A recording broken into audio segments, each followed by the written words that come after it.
Our guest today is the Chief Executive Officer of the Metropolitan Pier and Exposition Authority.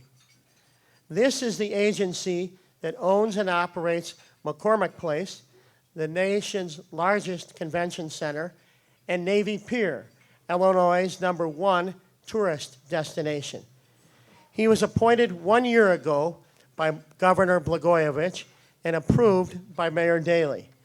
Prior to joining McPier, our guest today served as President and Chief Executive Officer of the Illinois Hispanic Chamber of Commerce.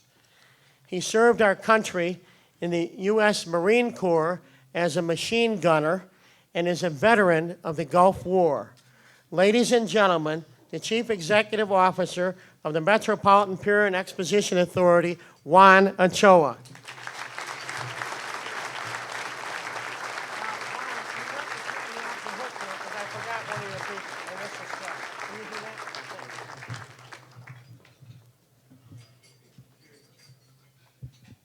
Thank you very much, Jay.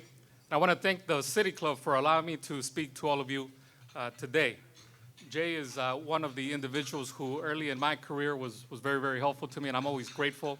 And he's been a really good mentor of mine. So thank you very much, Jay. I also would like to recognize Alisa Starks, who's on our board, who's here with us as well. Alisa?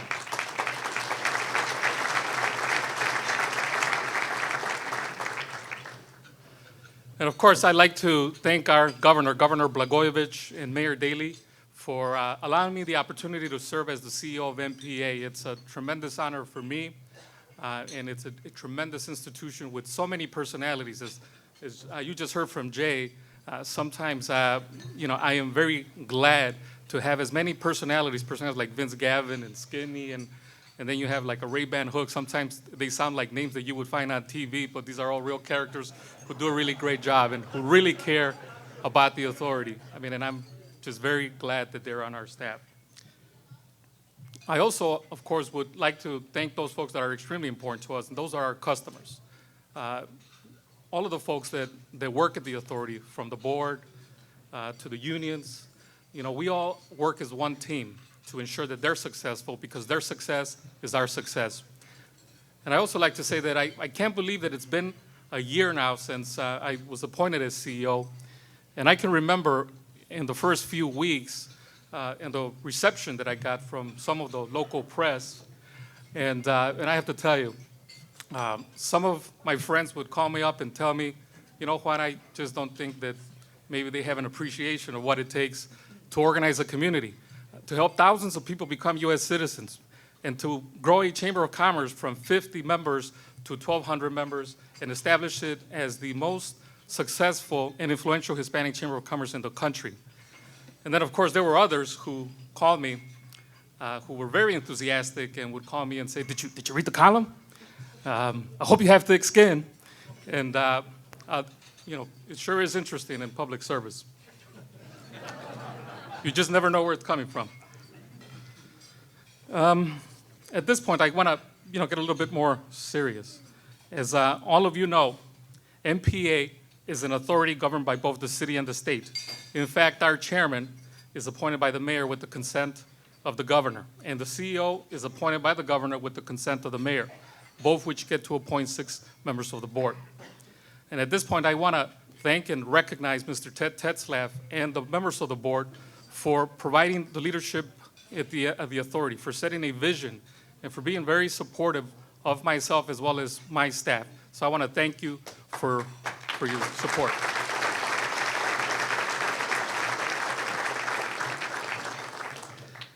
During my first year as CEO, I have gained a new respect for many people it takes to operate our facilities at McCormick Place and at Navy Pier. I know how much talent and innovation it takes to pull off the major events that are hosted in our facilities. I want to publicly thank the MPA team of professionals who are here today. Each of you play an important role in our success. I also want to recognize our sales and marketing partners at the Chicago Convention and Tourism Bureau, as we work hard to ensure that Chicago's convention and trade show industry continues to be a major economic engine for our region. I also want to thank labor, Tony, who's here with us, Tony DeGrado, who I believe happened to be by far the most skilled convention and trade show workforce in the country.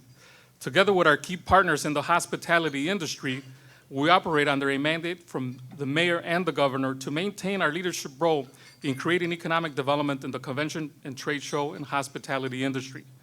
We are one team, all moving in the same direction. Major shows are hitting record attendance in Chicago, and that's a major selling point in keeping our customers and winning new business. For example, one of our biggest meetings, the Radiology Show, the world's largest medical meeting, attracted over 62,000 attendees last November. Now, that group is extremely important because they come right after Thanksgiving, and they're one of the reasons why the Magnificent Mile is so magnificent right after Thanksgiving. And then there's the Greenville 2007. It increased its attendance by 60%, so things are going very well. But I have to share with you today that our position in the convention industry, it's at risk. Along with the thousands of jobs and millions of dollars in tax revenues and economic activity that it generates for our city and for our state.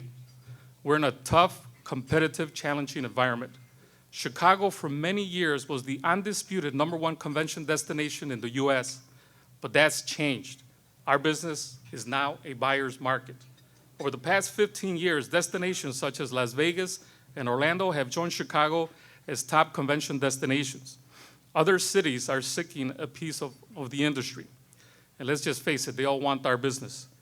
Together with our marketing partners at CCTV, we have worked hard to attract new shows of all sizes and to retain existing shows. Even though we have a good competitive product, when you look at the facts, we are not as well funded as our competition when it comes to marketing our facilities. We are, in fact, at a financial disadvantage. Other destinations invest much more in their convention business. For example, CCTV, they rank 14 among their peers around the country with a budget of $14 million. By comparison, the annual budget of the Las Vegas Convention and Visitors Authority is $285 million. Our competitors receive a much greater share of their funding from public sources, often through a dedicated percentage of taxes. They don't have to rely on operating revenues to balance their budgets like we do. Las Vegas gets nearly 80% of its operating budget from public funding, which allows them to virtually give away convention floor space. They understand that bringing in the convention spending translates into more local economic activity, which means more jobs and more tax collections. By comparison, because we are self-sustaining, we cannot do that at McCormick Place or at Navy Pier. And they don't stop to take a breath in Las Vegas. They're in the midst of a huge building boom aimed at growing their convention business.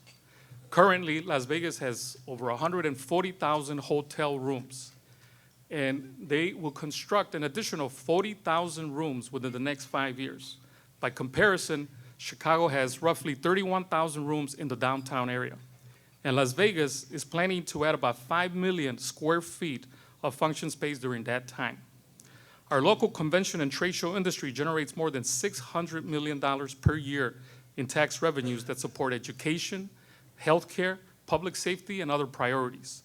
Our visitors who bring their business to our convention center not only have an important economic impact, our convention business represents an outside source of revenue, unlike the funding for a building of a new road or a new school, where the funding comes from within the state's public resources. These visitors don't put new burdens on our schools or our public infrastructure. It's also an industry that is absolutely central to our ability to sustain Chicago's standing as a global city, which in turn creates even more economic activity. The Chicago Council on Global Affairs recently published a comprehensive agenda for Chicago's future as a global city. Their agenda noted that Chicago's longtime dominance in the convention industry is threatened. The report said, and I quote, "Chicago's convention industry deserves maximum support from both the public and private sector, with heavy promotion in the United States and abroad." So as I have outlined, given the importance of the convention and trade show industry to our city and region, the fact that we are in a financial disadvantage, and the reality that September 11 caused a huge drop in tourism all over the country, Chicago included, which meant a significant reduction in the tourism taxes that help expansions at McCormick Place. I'm asking the General Assembly today to allow us to restructure our long-term debt. The restructuring measure would essentially do three things without raising or creating a new tax. First, it would allow us to push out our debt from 2042 to 2048. It would also allow us to incur more debt that would go to finance the construction of a hotel expansion and other important projects. Three, it would keep us from having to tap the state sales tax revenues for debt service payments if MPA tourism tax revenues are insufficient. I want to point out also to you the fact that the state has already spent billions of dollars in the construction of our facilities. And today, we do not have a dedicated source of funding to maintain these buildings. Now, we all know what happens in hotels when you don't invest in those hotels. And the difference between those hotels and the hotels where you do invest to ensure that they're updated. Let me focus a little bit on the hotel construction piece of this program because we really need those additional rooms to ensure that we hold on to our big shows and attract new ones. As you may have heard, we are planning to add this hotel that I just mentioned about. All of these hotel rooms will keep us very competitive. A new hotel also creates a source of revenue for us. As you'll recall from my earlier comment, we are self-sustaining. Our existing hotel is one of the most profitable assets that we have. It has 800 rooms. This addition will be tremendous to our bottom line. We will soon be announcing the design team that will be hired to expand McCormick Place Hotel. So we really need this restructuring program to keep our momentum going with construction of a new hotel expansion. Now, we can build this hotel without the restructuring, but then we have to make payments on that loan. So it's extremely important that we get this bond approval so that we can benefit from the profits of this hotel. The importance of maintaining our industry leadership is critical to our success. As you know, we took a huge step in maintaining our industry leadership last summer when we opened the new West building, and if I may add, on budget and ahead of schedule. And I want to congratulate and thank the board for taking the leadership in this.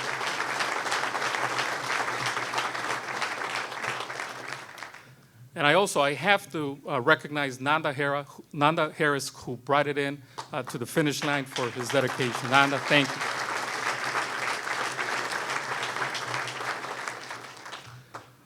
The West building was designed with the goal of meeting the needs of our customers. It is flexible floor plans to accommodate both the larger shows and the smaller ones, especially the medical conferences that are a fast-growing part of the market. With the addition of the West building, we maintain our standing as the largest convention center in the United States. We must stay ahead of the curve and update and expand what is already acknowledged as the finest convention and trade show campus in the country. After all, we expect to be showing off McCormick Place to the world when it serves as the International Press Center for the 2016 Olympics, along with 11 Olympic events. But we have talked quite a bit about McCormick Place. Let's not forget about Navy Pier, Mr. Riley, right? A Chicago landmark, the jewel of the city, that continues to remain the #1 tourist destination in the Midwest. And as other Midwest entertainment venues make changes to entice visitors, we are also looking to make changes, adapt, and improve what Navy Pier has to offer. Many people have their own vision of the pier. That's why we are working closely with local architects, community groups, and neighbors to get their views on how we might further develop the pier. We are entertaining many exciting ideas that are helping us to further sharpen our focus for what the future holds for the pier. And we'll keep you updated on those plans as they progress. But as these plans take shape, let's move forward together on ensuring that the facilities and operations of MPA are second to none. This is where you come in. Our state legislators have a lot on their plate, but we believe that debt restructuring is tremendously important to the economic well-being not only of our city, but of our great state. As the Tribune wrote in an editorial shortly after we opened the West building last August, and I quote, "The McCormick Place complex needs tending. It needs to grow if it is to stay competitive against Las Vegas, Orlando, Atlanta, and other cities that yearn to steal Chicago's meal ticket. This financial restructuring would give McPier the tools it needs to allow that. It makes good business sense." If there's one thing I can leave you with today, is that we need you to help us make the case for this restructuring in Springfield. Please talk this issue with your friends and colleagues. Let's make sure our legislators know how important this is to the livelihoods of so many people. I am especially talking about the housekeepers, the waiters, waitresses, bartenders, taxi cab drivers, and the doormen, retail clerks, and the many others who make their living in Chicago's convention and trade show industry and support their families. This is an awesome responsibility, but it is a responsibility and an opportunity that we welcome. While others are speaking of layoffs, we are looking at ways to create jobs against the backdrop of an uncertain economic climate. I love the irony of this all, because I remember when I was a busboy and when I was a dishwasher at Connie's Pizza. And back then, I had no idea the impact that tourism and conventions had on my paycheck and on my tips. So I understand the importance of keeping these folks working. So I feel a very tremendous responsibility to ensure that we do collectively together all that we can to keep our meal ticket here in the city of Chicago. So ladies and gentlemen, I ask you to please be supportive of a tremendously important industry in our convention, because you can't put these folks in a building. We're talking about 44,000 jobs in the Chicagoland area, many of them folks who live from paycheck to paycheck. So let's not let them down. Thank you very much.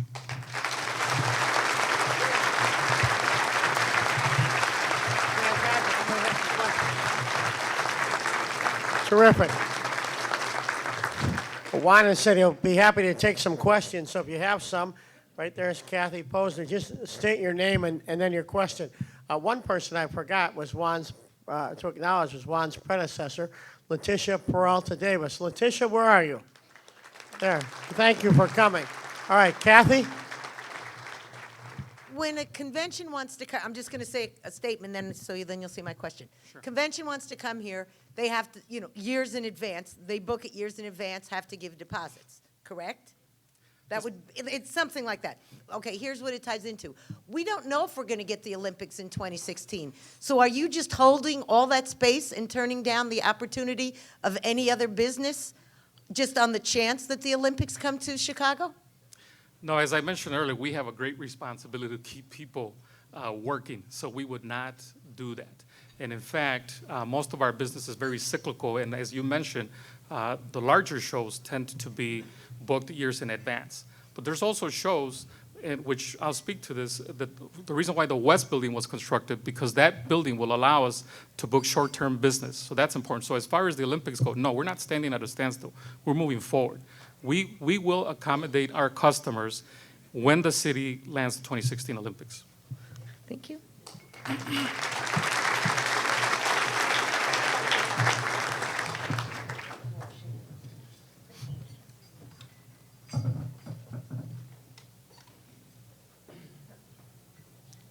Juan, I wanted to say congratulations on your 1 year. And I have probably two questions. How much revenue would a new hotel actually bring to the bottom line of MPA? Well, I was told not to divulge that secret information, but it's, I suppose you can just FOIA it.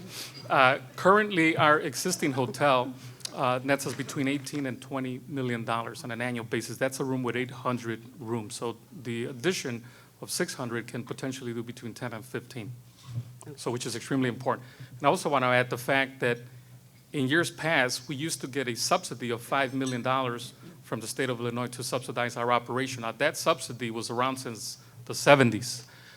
So we need a little catch up with our competitors to make sure that we invest in this industry.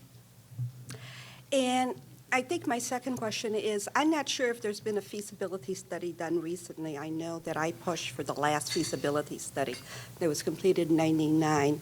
But I think the next feasibility study should take a look at McCormick's Place position, not just in this country, but globally, in the global marketplace. And I think that McCormick Place should be striving not just to be the very best in this country, but how about the world? Well, there is no doubt. I'm glad you bring that up, Carmen, because while I mentioned Vegas and Orlando as our chief competitors today, really, this is a global economy. And our competition in the future unquestionably will be China and India. These are economies that are growing at a tremendous pace. And actually, I saw a report that by 2050, which of course is a long time from now, but nonetheless, their projections are that China will be the largest economy by then, the U.S. second, and India a very close third. So there is no doubt that we need to look at that. And also recognize the fact that those countries today are investing tremendously on their business. We need to do the same. Beijing has just finished their convention center. Okay, thank you. Any other questions? Terrific. Let's give him a round of applause. Let's give him a round of applause. Juan, hold on, hold on.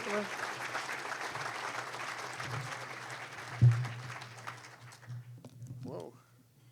On behalf of the City Club, we want to give you a City Club mug for you to go down to John Filan and get some more money in Springfield.